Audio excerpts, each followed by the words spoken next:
The Tetrarch, Praying Mantis, L1E3, Locust, and the Wheel-Cum-Track Machine are some of the weirdest tank designs you can find here at the Tank Museum.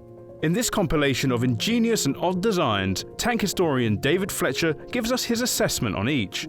So sit back, relax, and enjoy these 5 weird tanks. This video has been made possible by our supporters on Patreon, our YouTube members, and our super thanks donors. Please join them if you can, and support the Tank Museum. And thanks for watching. Right, this is Praying Mantis. It's probably one of the strangest machines in the museum. It's built on the chassis of a Universal Carrier. It's got the same Ford V8 engine as the Universal Carrier, but the interesting thing about it is the fighting compartment here. It takes 2 men, a driver and a gunner, and the idea was that it would lay virtually flat, be almost horizontal, so it could creep up on people, and if it wanted a fire, it elevated itself hydraulically and then fired with 2 Bren guns from that little box up the top there, which could be, they hang upside down and the gunner could fire them. It's a most peculiar thing, horribly uncomfortable to travel in, because the men are laying flat on their tummies and driving with all the controls under their chests, which isn't always the best way, but it is very well sprung. Not only the chassis, but the whole body wobbles up and down frantically when it's going across country. They were designed by a chap called Tapp, Mr. Tapp, who worked for County Commercial Cars. He developed this idea from being a machine gunner in the First World War, and he produced these things. Of course, they were never adopted by the British Army. It's only luck that this thing has survived. The head, as you can see, moves up and down, and that's hinged separately from the main body of the vehicle. Otherwise, the men are just laid inside. They can look out the back, though how you manage to twist yourself around to peer out the back in this thing, I've never figured out. But that's all it is. It's a very simple little vehicle, and it works perfectly well. It still does. But this part, the elevating bit's not so good as it used to be. But it's an unusual vehicle by any standards at all. We're going to look today at the A17 Tetrarch. It was the Mark 7 light tank, to give it its proper title. And in fact, it was the second but last of the light tanks. The British Army had decided to give up light tanks at about this time. The only thing is, and what makes it outstanding compared with any earlier light tank, is the armament. In this case, it's got a 3-inch howitzer, but normally it would carry a 2-pounder gun, which was about the same as the average cruiser tank, come to that, about the same as the infantry tank or any tank the British made. So it was well armed for its day by its standards. It dates from about 1941. It was built by the Metropolitan Carriage, Wagon and Finance Company in Birmingham, but they were heavily bombed while they were producing it, so production was rather slow. But it's quite an unusual and interesting tank, and we'll come to why it's in this glorious wooden structure later on. Now, to begin with, it's just an ordinary light tank. It's of typical riveted construction, 16 millimeters of armour on the front, which is not bad for a light tank. The driver sits in here, and you have 2 men in the turret, a gunner and a commander. But the really unusual thing about the Tetrarch is the way it steers. It's got a system which was actually invented by a chap called Leslie Little. Leslie Little replaced Sir John Carden at Vickers when Carden was killed, and he's the man probably responsible for this steering system. The tank runs on 4 quite large wheels, large diameter wheels. The wheels themselves are actually armoured. They form part of the defensive nature of the side of the tank. But the main thing is that they're on hydro-pneumatic struts, which come down from the hull to the suspension, and each wheel is on a pivot, so that when this tank wants to, it can turn a corner, and it does it by moving all the wheels. But basically, the outer wheels sort of bend outwards like that, and the inner ones do an odd bit of geometry, and it meant that the thing could be driven down the road like an ordinary car. It doesn't skid steer. Well, it will if you want it to, but it has a handbrake, normal sort of up and down handbrake, and if you push it down and pull it to one side and then pull it up, it brakes that side, so you can skid steer on the handbrake. It's quite an unusual system because it means you're using one lever to do both jobs, and it works quite well. The tank's powered by a Meadows 12-cylinder horizontal engine, rated at about 165 horsepower, and that's quite an unusual system. It was the only engine that will fit in the tank. It goes obviously behind the turret in the engine bay there, and being horizontal it doesn't take up so much room, but it was the first time anyone had tried that sort of engine in a tank, and it did work quite well. A few of these tanks were sent to Russia. Heaven alone knows why. The Russians didn't like them and they didn't particularly want them, but they had about 20 and they played around with them, took some publicity photos for our benefit, I suspect. It means that the only other surviving Tetrarch, and there are only two, is this one here and the one in the museum in Kubinka in Russia. They're the only two Tetrarchs I know of that have survived. Later on, they were used for Operation Ironclad, which was the invasion of Madagascar. Only a very few of them were used, but that was the only time they were used in the ordinary ground role. Later on, they come to some sort of prominence, and it only involves 6 of them, including the one with the close support howitzer, and they were taken in these wooden things, which are actually, this is the remains of one, a General Aircraft Hamilcar glider, and it was quite a big glider. It was made for these tanks. They weren't intended as airborne tanks, but by 1944 they were so light it didn't matter, and they were heaved into the gliders. They were reversed, had a big door up here, and they flew them across the channel. It weighs about 7 tons, so it's quite a load even for this glider to pull, but it could cope. One of them actually broke loose over the channel, broke out of the confines of the glider, smashed through the door, and ended up at the bottom of the English Channel, still with the crew in it. Quite remarkable, really, but otherwise they flew across quite successfully. They'd normally be hauled into the air by a Sterling bomber. Invariably, the tank gliders took off from Tarrant Rushton, which is an airfield not far away from here, but it's just up the road. But it was the glider's main airfield in southern England, and they all took off from there and went across. Whether there was any point in landing a 1941 tank on a 1944 battlefield remains to be discussed, but I don't think it was worth it myself. I think the tanks were out of date at that time and should have been put to rest. But they landed with 6th Airborne Division on the flank of the British Army, quite well inland, and when they came out of the gliders, they mainly ran over discarded parachute lines, which got tangled round the suspension and brought them all to a halt, except for 2. 2 actually broke loose and went into action, but they didn't last more than 10 minutes in action because they were up against 1944 model German tanks, which wiped them out. One of them actually ran over a mine, but that's how they were lost. The remainder were usually dug in as machine gun positions for the infantry, and in that role they worked perfectly well. However, they did have an odd side effect. 21st Panzer Division, which was based at Caen, had come out of its lair and was moving towards the British beaches, the idea being to fulfill Rommel's dream of driving the British and the Americans back into the sea from the Normandy beaches. Well, when they heard that tanks had landed from the air behind them, they got a bit nervous and decided to go back to Caen anyway. They needn't have worried, these tanks wouldn't have given them any sort of fright at all, but they decided to go back. And it was the landing of these tanks that put off 21st Panzer Division and put them off going further forward. Otherwise they would have reached the coast. So it is a very interesting little vehicle. The very first time we'd used an airborne tank, and almost not quite the last, but you can understand why. Hardly worth it, but quite impressive, the very fact you can do it at all. But that's the Tetrarch. That's roughly how it works. It's a very simple tank, but it has this steering system in, which is well worth taking note of.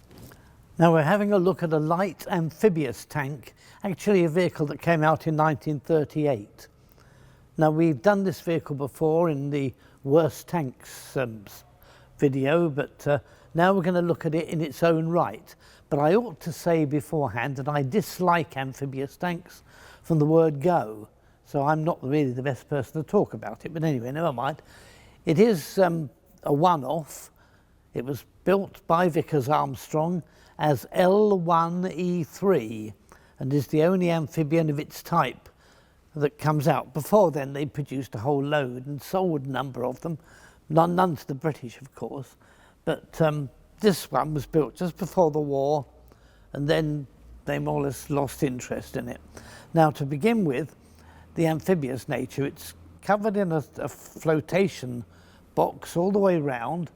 This consists of originally an alloy, but later of light steel. It's filled with either cape hook or balsa wood to make it float, so that the actual armour of the vehicle is well inside. It's a two-man light tank with one machine gun sticking out the turret. The machine gun could be a 303 water-cooled, it normally would have been, or it could be a .5. I should tell you actually that the machine gun in there at the moment isn't real, it's made of wood, but that's why it's turned away from you a little bit.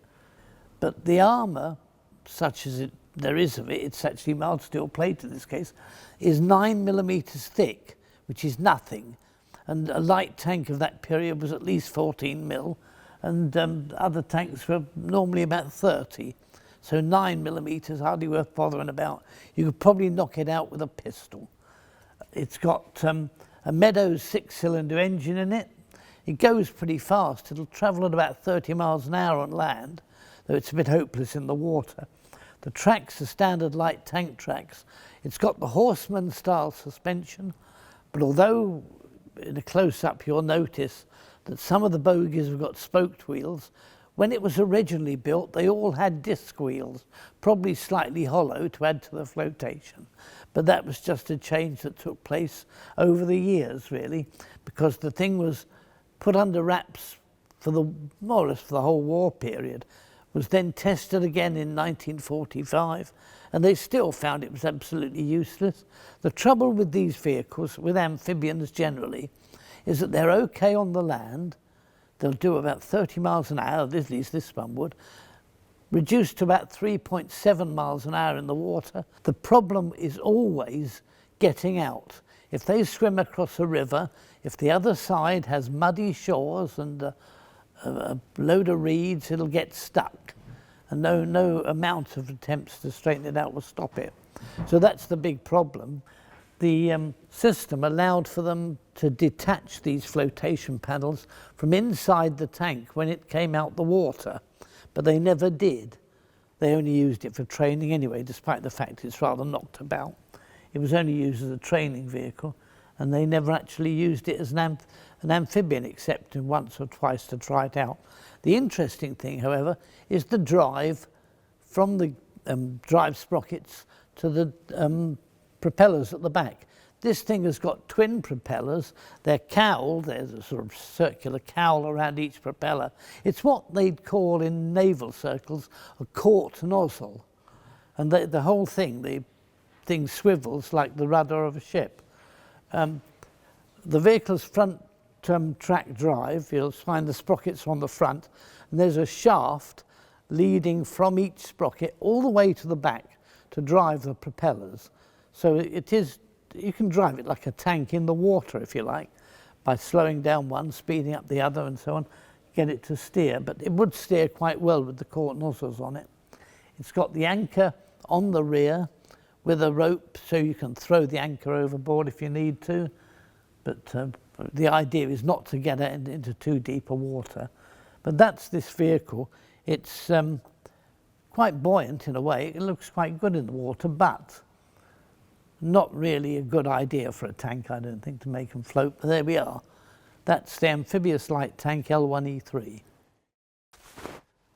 Now we're going to look at the Wheel-Cum-Track machine now. It's quite unusual For some reason, the experts have it down as an armoured car. In all the old publications it's referred to as an armoured car, except in the Tank Museum's own publication, where it suddenly becomes a tank. Take your pick. It runs on wheels and tracks, at least that's the theory, but it's unusual in that the tracks are the things that go up and down. The wheels stay where they are, which is why you're looking at the front wheels here. The bracket that holds them is sort of riveted to the front of the vehicle. There's a big leaf spring running transversely, and there are the wheels. They're well, at least it's say they're solid rubber. They're actually fitted with a type of tyre known as the natural air pressure tyre, and those triangular bits in it are the pockets that trap the air. The idea is that as you're going along, they provide the cushion that you'd normally get from a pneumatic tyre. What actually happens is half the time they fill with mud. By that time then, of course, it's just a solid rubber tyre, but there you are. That's like what they did. They do wear better than pneumatics, but they also give a very harsh ride. And that's what this one is. Now, the rear wheels you can't see so easily. They're set in a sort of recess in the back of the vehicle. They're the driven wheels. They're fitted with the same sort of tyres, and they're all hidden by the mechanism that makes the tracks go up and down. And it will do it about 25 miles an hour on its wheels, and probably about 10, 13 miles an hour on tracks. That was all. Now, the tracks you'll see are on a framework fitted to the side of the vehicle. They move up and down on rails on the side of the vehicle. And when you go up close and have a look at them, they don't appear to have any sprung suspension at all. They do move. Each wheel's on a sort of a bracket arrangement. And I think they work rather like the American light tanks, the early ones. They adjust to the ground, and they adjust to one another, but they're not really sprung, not in the proper sense, so they give an even harsher ride on the odd occasions when you use them. The tracks are powered. They work on a swing arm basis to go up and down, driven by the motor. The vehicle is powered by a 90 horsepower V8 Armstrong Siddeley. It's the air-cooled engine. It's the same engine you'll find in the medium tanks, and that's located here in the front, with the driver alongside it. It's a most peculiar system because that engine not only governs the movement of the tracks going up and down, it's also, and you can select these on a lever, it has two other options. One of them is to drive the wheels, which it does through the differential at the back. The other thing is to drive the tracks, which it does when the tracks are on the ground. And you have to select which one you want each time. On tracks, the vehicle has an incredibly short track base, actually almost within the wheel layout of the thing, and therefore it must rock quite heavily, but they didn't seem to worry about that. At least if they did, they didn't know it was going to do it till they built it. Well, 3 of these altogether. 2 of them were built by Vickers Armstrong. This is in 1928. This is the first one, and it's fitted with 2 turrets, as you can see. The main turret up there has a space for 2 machine guns fitted in. They never were mounted. It was only ever an experimental vehicle. And there's another rotating turret on a lower level at the back with 1 machine gun in it, or at least it should have. And that means the vehicle's complicated anyway. But they built another one which was more or less the same to look at, except it didn't have the superstructure at all. Behind the driver's position was just a big open tray. We don't know what it was intended for, but one was built and tested and scrapped. This one, as you can see, has survived. The third one was very odd. It was built without tracks at all and sold as an armoured car to the Hungarian police. What they wanted it for, Lord alone knows. It ran on solid tyres. It must have been a swine to drive in normal circumstances, but there we are. That's what happened to the third one of these vehicles. And you do see odd photos of it now and again in Hungarian service, which is quite an unusual arrangement. But that's the basic vehicle for you. It's covered in well, it's not really armoured at the moment. It's mild steel, but it represents armour 8mm thick, which is the same thickness as you'll find on a Rolls-Royce armoured car. So although it's bulletproof up to a point, it's not really very substantial and is easily knocked out by a tank. But whether it really was a tank or an armoured car, nobody knows. It's just one of those oddities. But really the whole wheel and track concept is idiotic. It means that you've got to select the conditions you want for the ground you're going over. And you can either have a wheeled vehicle running at reasonably high speed or a tracked vehicle running very slowly. That's usual with these things. But horrible thing to drive, and even worse to actually operate in any sense. Very uncomfortable, I would think. Now what we've got here is the M22, which the British called the Locust. I know we've done it before, it was one of our worst foreign tanks, but this is a more studied approach, and we're trying to look at the vehicle as a whole. So it'll give you some idea of what the M22 was like. In many other respects, it was a good tank. It was only chosen for one cockeyed system, which was never used. But it was quite a good tank, although a very small one, as you can see. In fact, it's hardly any taller than I am, and I'm short enough. It was powered by a Lycoming horizontally opposed air-cooled engine in the back, a diesel, and through the usual controlled differential steering at the front. So you had the shaft running under the fighting compartment. Now it has a driver in this little box at the front here, and 3 men in the turret, which must have been rather cramped. It is quite a small turret, but they managed to get 3 men in there. So it must have been quite handy when they got the idea of what they were supposed to do. Now, the tank was designed by the Marmon Herrington Company in Indianapolis. They used largely their own equipment to design the tank. It's not like any other that was in service for the US Army. It's got a vertical volute suspension, not unlike that on the Stuart, but for some reason they braced it with these bars that join them up. I don't quite know, they're listed but not explained in the manuals about this, so I don't know what, I think they were there just to probably prevent it from bouncing too much. Also, of course, the original design called for the hull, that's this part, to be lifted by the aeroplane, the C-54 it was designed to go, and clamped on these things. The turret, which is the other main fighting part, would have been loaded into the aircraft, and that was really what I drew on to criticise it last time. But otherwise it's a fairly conventional tank, a welded construction, and quite a regular suspension and transmission, but incredibly small. Now the other thing is the very fact that the British called it the Locust. Now I think that's rather odd in itself. Originally, according to Winston Churchill's directive, they were all to be named after American generals, and preferably those who'd fought in the American Civil War. Now there never was a General Locust, to my understanding of the thing, but who knows. And so it's an odd name for a tank at the best of times. They were used once and once only by the British Army in the Rhine crossing, and they were loaded then into Hamilcar gliders, the same as the Tetrarch had been in Normandy, and they were taken into action that way. It's a little bit lighter than the Tetrarch, weighs between 7 and 8 tons. So it's a wee bit lighter, but and has about 25 millimeters of armour. At least the armour was built to a 25 millimeter standard. It's actually only about ½ an inch thick on the sloping part because it's designed to deflect the shot.